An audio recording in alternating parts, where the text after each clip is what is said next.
And welcome back to the second David67 Celtic News YouTube video of the day. Hopefully some of you have watched the preview of tonight's match between Celtic and Rangers in the Scottish Women's League Cup semi-final, game I'm going to be going to watch. This video, an update on the Hakon Valdimarsson transfer news. He's the goalkeeper Celtic are said to be closely pursuing, who currently plays for Elfsborg in Sweden. And second part of the video will be a preview of the Buckie Thistle Scottish Cup match, which will be live at 4 o'clock on TV on Sunday. So, interesting news from Elfsborg, where Hakon Valdimarsson is their first choice goalkeeper. Valdimarsson, just a wee reminder from the video a couple of days ago, is 22, has 5 caps for Iceland, and is valued somewhere around the £2 million mark. And he is said to be on the radar for quite a number of teams. 2 teams have put in a bid for him. Aston Villa from the English Premier League have reportedly bid €2 million, so a wee bit around his current value, and FC Copenhagen in Denmark, who will of course be moving into the Champions League knockout stage in this year. They've bid €1.7 million, so a wee bit below his asking price. No news as to whether Elfsborg have accepted these bids, or whether they're negotiating, or whether they've rejected them outright. But it does mean that the interest in signing Valdimarsson is hotting up. I now have a more extended scouting and video highlights reel to share with you. I've taken the second half of the video, which goes to supplement the couple of minutes we had in the video from a couple of days ago. The full version of the Ultras FC TV highlights reel is available via YouTube, and I've just included sort of the last 3 minutes or so of the second half of the video.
So hopefully you enjoyed that 3-4 minute of highlights of Hakon Valdimarsson, goalkeeper for Elfsborg, that Celtic are said to be closely following.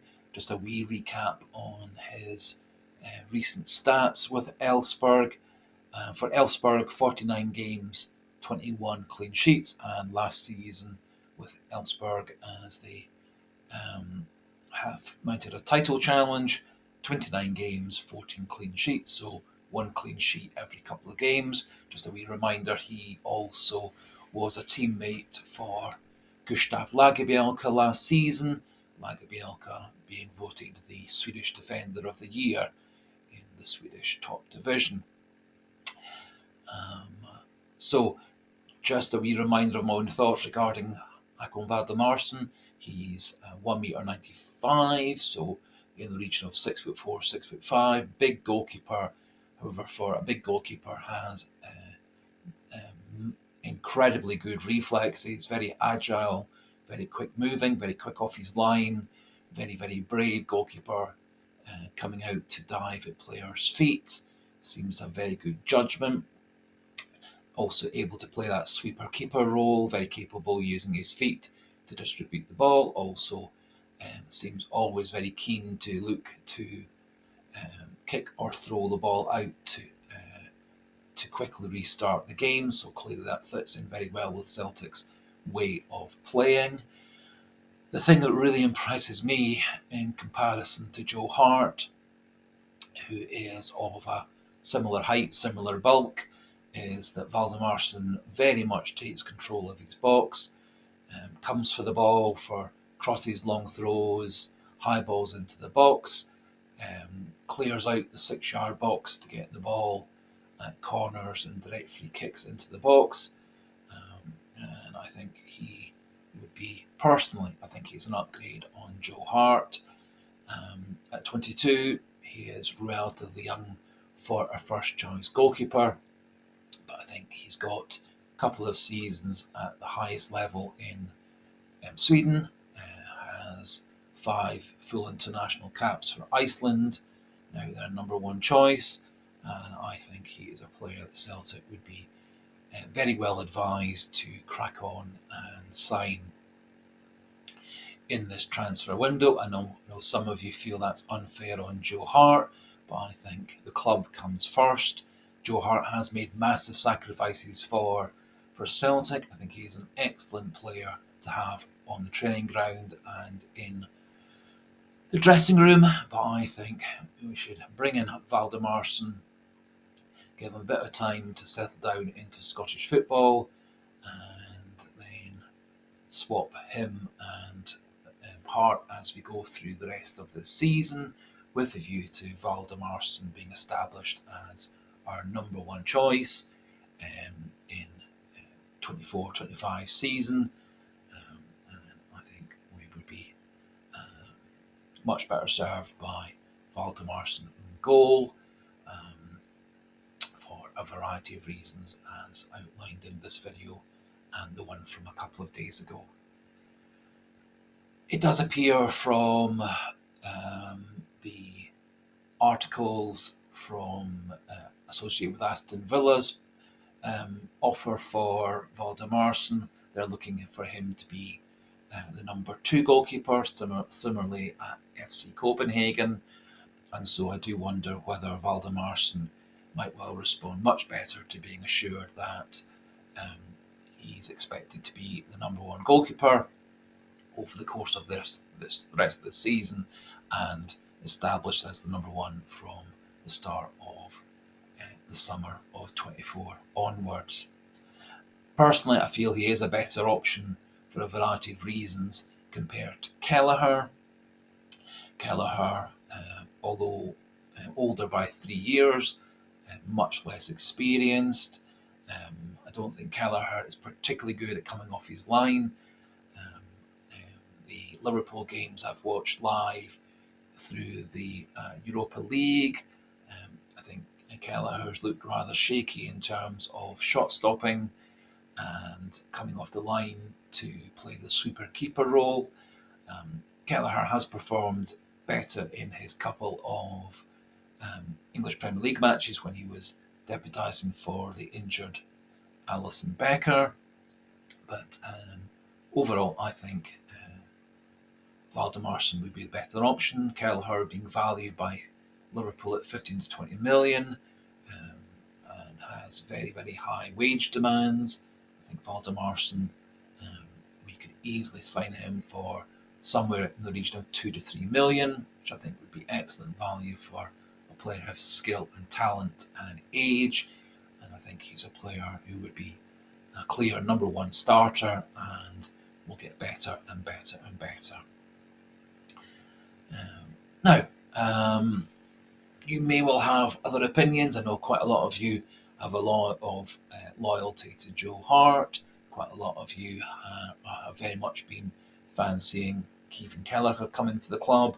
The other option I think would be good for Celtic would be Angus Gunn, the Norwich goalkeeper, who might well be looking for a transfer this summer after the Euro Nations in Germany, assuming that Norwich don't get promoted out of the Championship in England, as Gunn's contract will be finishing with Norwich in the summer of 2025, and so very often when there's 1 year left in a contract, clubs are looking to move players on, and so Gunn in the summer of 2024 might also be a good alternative option if the Valdimarsson deal falls through. Now, finishing off today's video, we're going to have a wee chat regarding the Buckie Thistle match at the weekend on Sunday. Obviously, Celtic go into the match against Buckie as overwhelming favourites. However, I have done a wee bit of research on Buckie.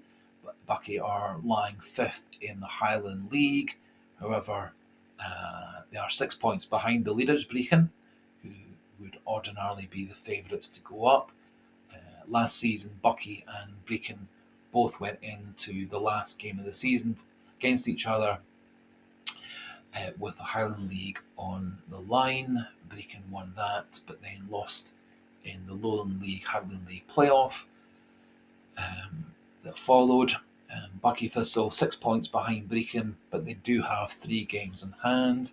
Buckie have had rather a lot of games postponed recently due to bad weather, and so if Buckie were to win their games in hand, they would have a 3-point lead over Brechin at the top of the league.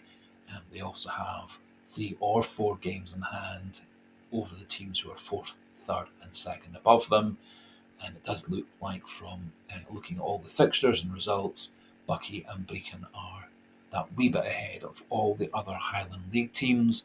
Buckie come into the game with 6 straight wins.